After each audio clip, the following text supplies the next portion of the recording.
গৃহস্থের বাড়ি থেকে সোনার গহনা চুরির ঘটনার অভিযোগে এক পরিচারিকাকে গ্রেপ্তার করে আদালতে পাঠালো নবদ্বীপ থানার পুলিশ। পুলিশ সূত্রে জানা গেছে, ধৃত পরিচারিকার নাম মুনমুন সাহা, বাড়ি নবদ্বীপ পৌরসভার সাহানগর এলাকায়।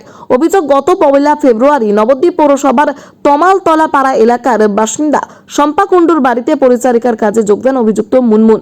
এরপর ফেব্রুয়ারি মাসের 5 তারিখ শম্পা দেবীর বাড়িতে ছেলের বিবাহের অনুষ্ঠান হয়। অভিযোগ, বিবাহ অনুষ্ঠান মিটে গেলে তার একাধিক সোনার অলংকার সহ সোনার বাক্সটি খুঁজে না পেয়ে শম্পা দেবী বিষয়টি পরিচারিকা মুনমুন সাহাকে জানায়। তবে এই বিষয়ে সে কিছুই জানে না বলে দাবি করেন মুনমুন। এরপর থেকে হঠাৎ করেই শম্পা দেবীর বাড়ির কাজ ছেড়ে গা ঢাকা দেয় অভিযুক্ত ওই মহিলা। মুনমুন সাহার অস্বাভাবিক ব্যবহারে সন্দেহ হয় শম্পা দেবীর এবং ঘটনাটি জানিয়ে নবদ্বীপ থানায় অভিযোগ দায়ের করেন তিনি। তারই তদন্তে নেমে নবদ্বীপ থানার পুলিশ শাহানগর এলাকায় মুনমুন সাহার বাড়িতে অভিযান চালিয়ে তাকে গ্রেপ্তার করে পুলিশ এবং মুনমুন সাহার বিরুদ্ধে চুরির মামলা রুজু করে নবদ্বীপ আদালতে পেশ করা হয়। পাশাপাশি